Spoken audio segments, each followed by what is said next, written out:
Okay. Magandang umaga mga bata. Magandang umaga rin po. Okay, maaari ba magsitayo ang lahat para sa ating panalangin? Tumayo na tuwid at ilagay natin ang ating pasensya sa Panginoon. Sa ngalan ng Ama, ng Anak, ng Espiritu Santo. Amen. Ama, magandang araw po. Maraming salamat po sa lahat ng biyaya na natatanggap namin sa araw-araw. Lalo tigit po ay sa biyaya ng buhay. Nawa po, Ama, ay gabayan mo kami sa aming pag-aaralan ngayon at nawa po ay tumatak sa aming puso't isipan ng aming matututunan. At gabayan mo po ang aming mga mahal sa buhay at patawarin mo po kami sa mga nagagawa naming kasalanan. Sa ngalan ng Ama, ng Anak, ng Espiritu Santo. Amen.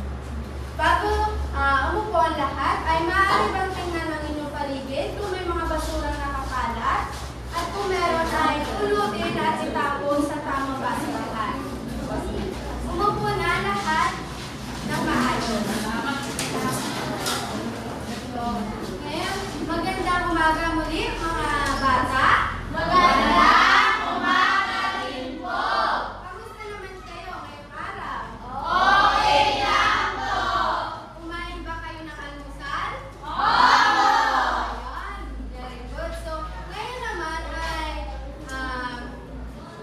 may nihanda ako mga alituntunin sa ating silid-aralan. So, ang una, makinig na mabuti sa guro.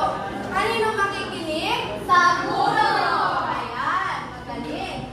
Pangalawa ay umupo ng maayos. Nakaupo ba ng maayos ang mga bata? Okay, magaling. Sunod ay itaas ang kamay kung may gusto sabihin sa guro or kung sasagot sa ating talakayan. So, ano nga itataas mga bata? Ayan, para maging maayos ang ating talakayan. Ang kasunod naman ay makipaglaro at makipagkaibigan sa mga kaklase. So, dapat ay nakikipagkaibigan or maging magalang tayo sa ating mga klase. Naunawaan ba mga bata? Ayan, magaling. So, ngayon naman ay titingnan natin kung sino ang lumiban sa ating klase ngayon. So, tatawagin ko ang inyong mga pangalan at titingnan nyo, may inihanda ko dito mga larawan at titingnan nyo kung alin kayo dito at inyong ilalagay sa ating talaan. Maliwanag ba mga bata? Okay.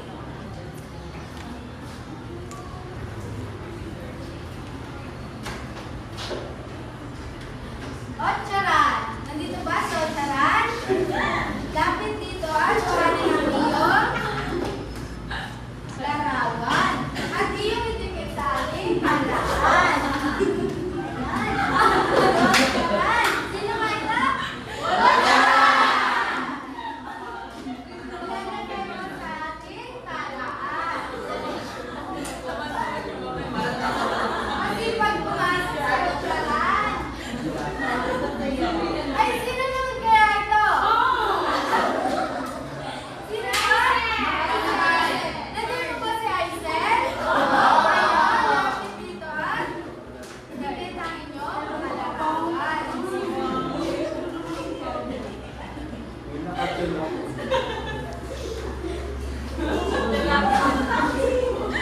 Ayan, magaling. Sino naman kaya ito? Sino ito? Carl! Nandito si Carl? Ayan, nandito si Carl. Masipag pumasok si Carl.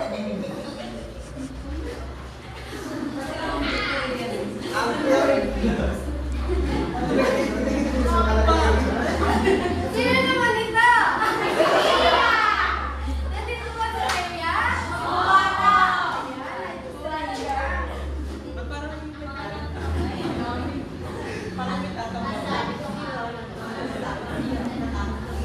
Sino to?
Ayan, magaling. So, bigyan nyo nga ninyo yung mga sarili na limang palakpak. Ayan, magaling. So, gusto nyo ba sumayaw mga bata?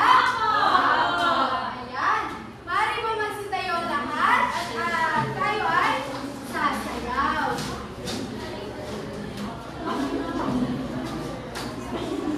Motivation niya. Ayan.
Nabanat ba ang ating mga buto?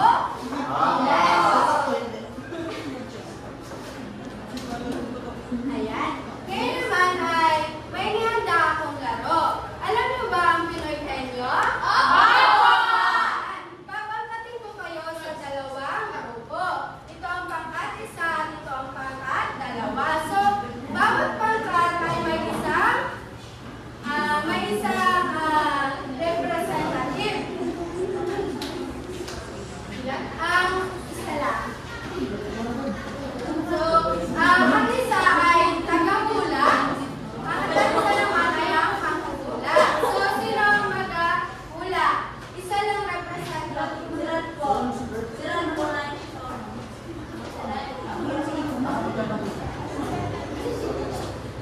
Sino sa pangkat isa?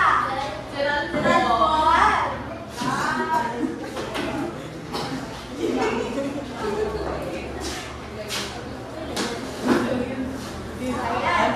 Hulaan mo ang mga salitang nandito.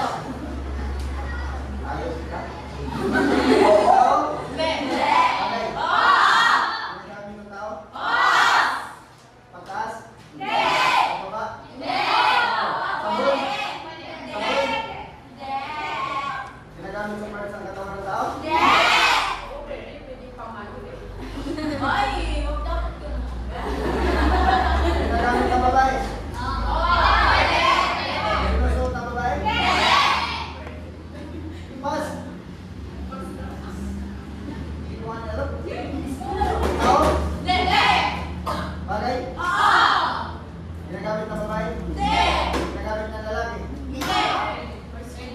Nasa loob ng bahay?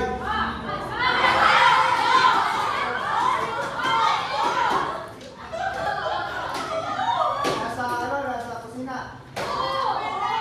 Nasa bathroom? Pilyo, supply?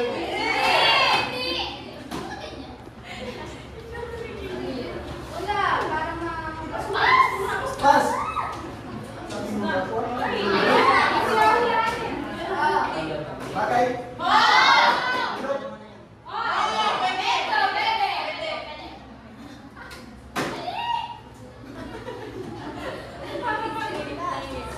Pas! Sabi mo ba walang ngayon? Bagay? Pwede. Malapit na. Malapit sa bahay?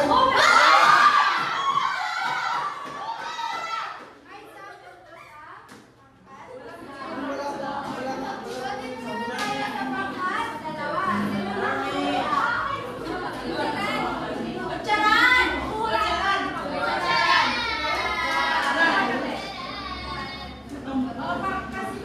pangkat.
Kaput.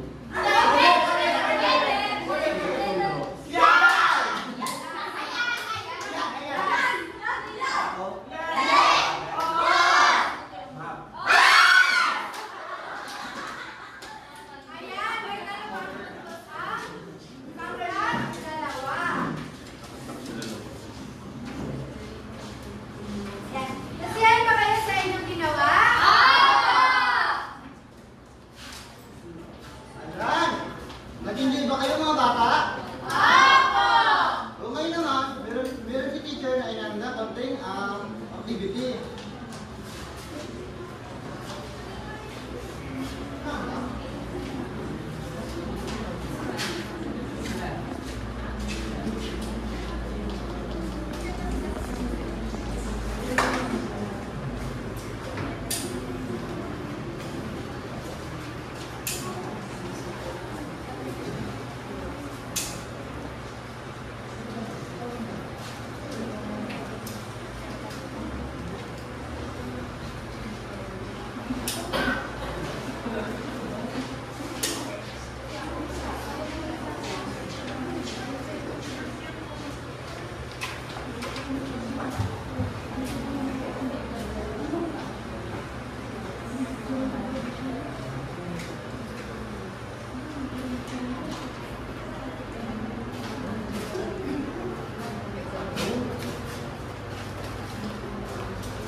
So, ito ang activity teacher.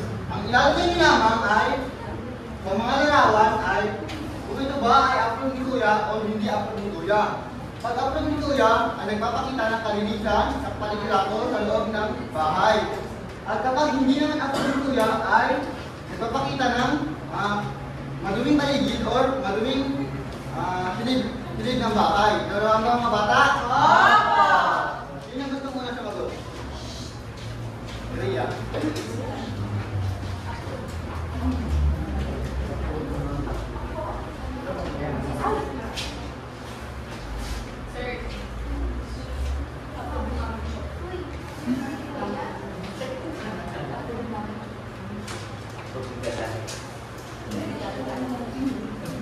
Number 5.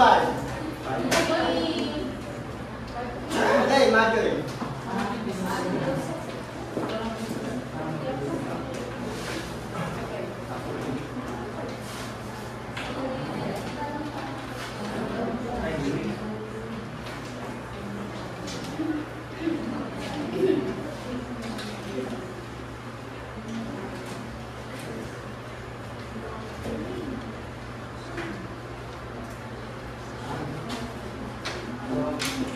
Ating alamin.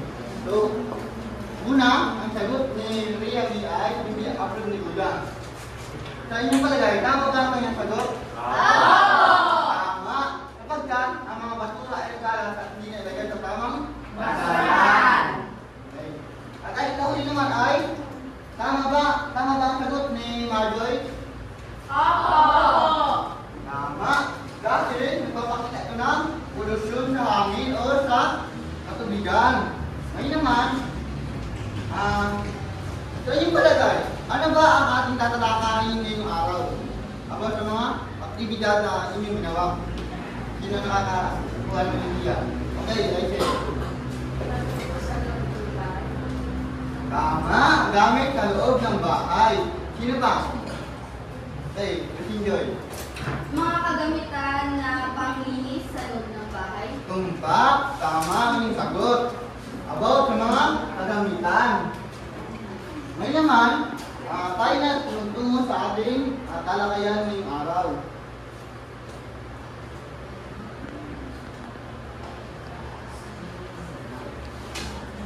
Ang pag-aaralan natin ngayon ay ang kagamitan sa paglilinis ng bahay.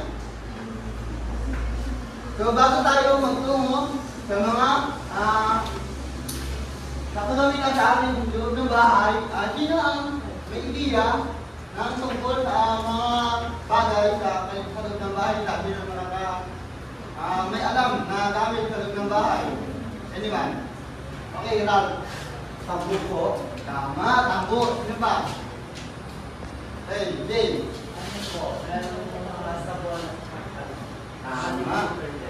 naman, ating isa-isahin ang mga kagamitan o gamit sa paglilinis ng bahay.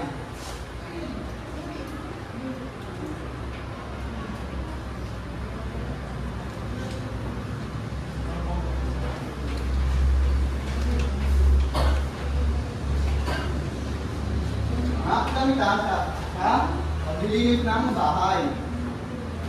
Ating isa-isahin.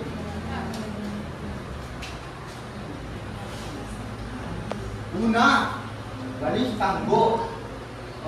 Maaari niyo bang basahin lahat ang ibig ng walis tanggo? Kada dalawa, tatlo, basa. Ito ay ginagamit pangwalis sa sahig na makinis at kalimitan sa loob ng bahay ito ginagamit. Pagkatapos gamitin, kailangan isabit sa pako para hindi agad mapudpod. Ayan. Ang walis tanggo ay ginagamit sa loob ng bahay. Karaniwan, ginagamit ito sa loob ng bahay na nakasemento o nakatiles upang mas maayos na o mas malinis ang kapaligiran ng silid ng bahay. Ikalawa ay mandakot o dustpan. Ito ay ginagamit upang dakutin o pulutin ang mga basura o dumi. Ito ay dapat hugasan pagkatapos gamitin at ilagay sa tamang lagayan. Ang dustpan ay ginagamit upang ang lahat ng mga duming naipon ay mailagay sa tamang basurahan. At upang ito ay mapanatiling malinis at hindi na papamugaran ng mga mikrobyo, kailangan natin itong linisin at i-decompose or tanggalan ng gamitan ng mga sabon upang ito ay matanggalan ng mga mikrobyo. At ang kasunod ay walis tingting. Sino ba ang nakakaalam ng tungkol sa walis tingting? Sino ang may walis tingting sa ilang bahay? Kasa kamay. Ayan. So, ang lahat ay nakakaalam tungkol sa isang walis tingting. So, ito ay ginagamit pang walis sa magaspang na sahig o sa pakuran. Dapat mahugasan o ipagpag pagkatapos tumikin upang maging malinis. So, ito naman, ang kaibahan naman nito sa walis tanggo, ito ay ginagamit sa pakuran o mga harapan ng bahay na hindi makinis upang mas maayos itong marinisan. At ito naman ay lampaso o map. Sino ang gusto bumasa ng ibig sabihin ng lampaso o map? Okay, Melody. Ito ay ginagamit panguna sa sahig, sabunin, balawan at patuyuin pagkatapos gamitin. Palitan na ang mop head kung ito ay sira. Ayan. Kadalasan, ginagamit ang lampas o umap sa mga tiles upang ito ay hindi maging mabaho o mas maayos ang pagkakalinis ng mga tiles. Ano ito naman ay vacuum cleaner. So ito ay kadalasan ginagamit upang pang-sip ng alikabok or carpet at mga upuan at upholstered. Basto pag-aalaga nito ay original saksakan pagkatapos gamitin. So kailangan natin itong tanggalin sa pagkasaksak upang hindi mag-overheat or mag-cause ng sunog. Kadalasan, ang tinatanggal nito ay yung mga parte ng ating bahay na hindi kaya abutin ng mga balik-tambo or map. Ganito naman ay basahan o trapo. Ito ay ginagamit pantanggal ng alikabok at pangpunan sa mga sangkapan. Pagkatapos gamitin, kailangan sabunin, mandawan at isampay. So, ang kadalasan gamit ng basahan ay sa mga gaya ng yung mga bintana na babasagin. So, ito yung kadalasan natin ginagamit upang mas maayos natin ito malinisan at matanggalan ng mga dumi. Kinakailangan din itong lutaan upang ito ay mapanatiling walang mikrobyo na kakapit dito. Kaya ito naman ay bunot. Sino ang gumagamit ng bunot sa kanilang bahay sa paglilinis? Madalang. Kaya manina itong mga bata ito. So, ginagamit ng bunot pang-kisar ng sahig. So, pag wala tayong mga powder na sabon, kadalasan ginagamit natin itong pangpakintab ng sahig. Or pag mayroong mga dumi ng hayop, di ba? Isa natin ginagamit upang matanggal natin yung mga dumi ng hayop sa kadalasan sa mga lamesa, sa mga bangko. So, ito yung kinukuha natin upang matanggalin yung mga dumi nito. Ngayon naman ay scuba o brush. Ito ay ginagamit panglinis ng mga katangkapan at hindi ng bahay. Kailangan tabunin, banlawan, patayin, pagkatapos ng bitin.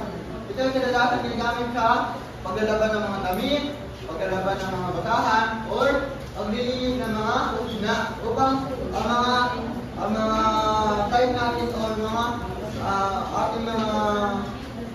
ating mga lagayan ay matanggalan ng mga dumi at mga mikrobyo. So, kinakailangan lamang na pag tayo naglilinis ng ating kusina, lalagyan natin ito ng sabon upang mas maayos ang pagkakalinis ng ating kusina. Ano naman ay iba pang mga kagamitan na nakakatulong upang luminis ang ating bahay. So, yung una ay mga karaniwan natin ginagamit. So, ito naman yung mga alternatibo natin pwedeng gamitin sa ating loob ng bahay upang ito ay malinis o palinisan.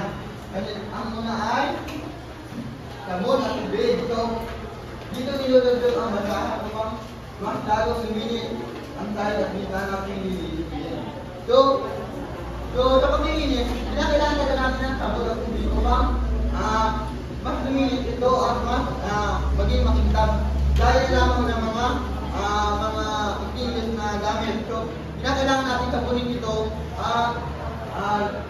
sabunin at lagyan ng ito upang mas maayos ang pagkakalinis dito. Upang yung mga mikrobyo na dadapo dito ay matatanggal. Ay dahil sabong pulburo ulit at libido. So, kailangan itong panlinis ng lababo at palikuran. Yan. So, ang halimbawa ng mga ganito ay yung mga sino nakakapigay ng mga halimbawa ng panlinis na likido o pulbos. Okay, yan. So, ang kadalasan ginagamit natin ang muriatic acid sa mga inuduro natin upang ang mga mikrobyo ay hindi man 100% o 99% na tanggal ang mikrobyo. At isa po pang halimbawa dito ay yung mga sunrock, di ba? Yung sunrock ay ginagamit natin ng tanggal ng mga mikrobyo sa damit or mga dagta ng damit upang maging malinis itong tingnan sa ating kung ito ay ating sinusuot. Ano naman? Ito, florwa. Ginagamit ito pang makintab ng sahig. Sino ba ang gumagamit sa inyong bahay ng florwa? Wala. Dahil ginagamit ito sa mga naka-type or type na establishmento. Ginagamit ito upang mas kuminis at mas maging malinis ang mga sahig. Yun. Ayan, dahil gusto ninyo naunawaan ba ninyo ang ating aralin? Opo! Ayan, dahil gusto ninyo naunawaan ang ating aralin, ay may inihanda lamang akong ilang katanungan. Ayan, bakit nga ba alam natin na dapat na palaging malinis ang ating kapaligiran o tahanan? Bea? Para po sa kaligtasan ng bawat member ng pamilya. Ayan, so, tayo dapat mahalaga sa atin ang paglilinis sapagkat kapag hindi ito malinis ay maaari tayong makakagito ng bakterya na makakapagdulot sa atin ng sakit. Sa tingin niyo ba, tahanan lang ang ating dapat linisin? Ano pa ang dapat nating linisin? Ano pa? Aileen? Matindin po yung labas ng tao. Ayan. Dapat natin panatilihin malinis din ang ating labas ng bahay o kapaligiran sapagkat nasabi ko kanina na kapag hindi ito malinis ay maaari tayo ditong makakuha ng sakit.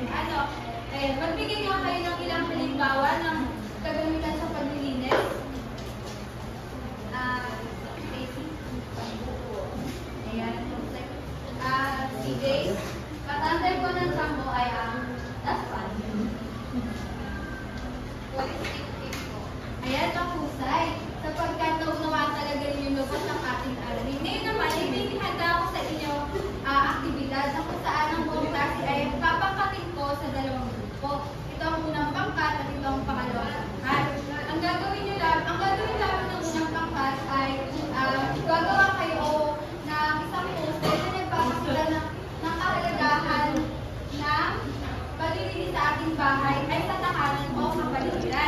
Pangalawang pangkat naman, ang gagawin nyo ay gagawa kayo ng slogan na nagpapakita din ng kahalagahan sa ating kapaligiran at tahanan. Ano? Ngunit bago kayo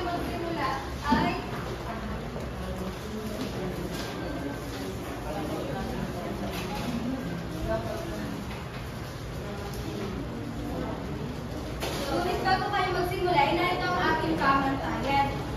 Una, kooperasyon ng bawat isa sa grupo, 5 puntos. Pangalawa, ang mga ginawa ay ang nasa tema, 5 puntos. At pangatlo ay kalinisan ng output, 5 puntos din. Sa kabuuan na 15 puntos. Naunawaan ba mga bata? Oo! Ayan, mayroon namin kayo 5 minuto para gawin ang inyong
panatilihin ang kalinisan para sa kaligtasan.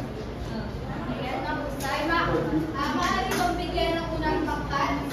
Sana lang ibang palakpak.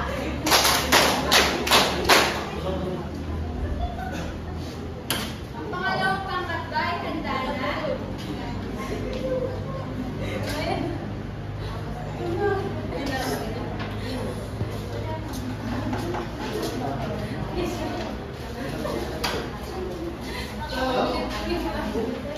Ito po ang aming poster kung saan meron pong mundo, tapos tao, tapos yung mga kagamitang ginamit, tapos ang kanya pong ano ay kalinisan, kalinisan, kalinisan. Ayan, mahusay. Bigyan naman natin ng limang palakpak si Emerson. Dahil nakikita ko naman na may nakikipag-cooperate talaga ang bawat isa ay narito.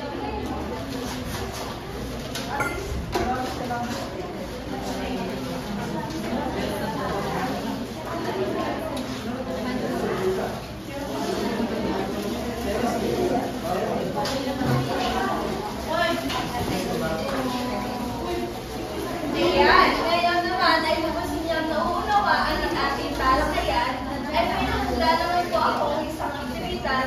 Ang gagawin ko lamang po ay basahin at unawain ang mga tanong. At isulat ko ito sa inyong sakulang papel. At para naman po sa hindi kayang gawin ang mga gawain ay gumuhit po kayo ng bagay na gamitan sa paglilinis ng bahay.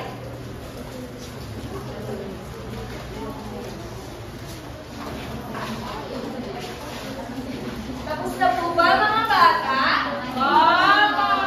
Ayan, ngayon naman ay ating suriin kung tama po ba ang inyong mga kasagutan. Una, ang walis tambo ay ginagamit sa pagwawalis ng alikabok. Ano po ang inyong kasagutan? Yes, tama po. At ang panglima naman po, ang sabong pulbo sa tritudo ay ginagamit panglinis ng bahay. Ano po inyong kasagutan? Ayan, napakahusay. Ngayon naman po ay may inahanda po akong takdang aralin at inyong sagutan sa inyong tahanan. Ang inyong pong takdang aralin ay isulat sa inyong sabutang papel kung paano nagtutulungan ang bawat nasapi ng pamilya sa paglilinis ng tahanan o sa komunidad. Tapos na po bang sulatin mga bata?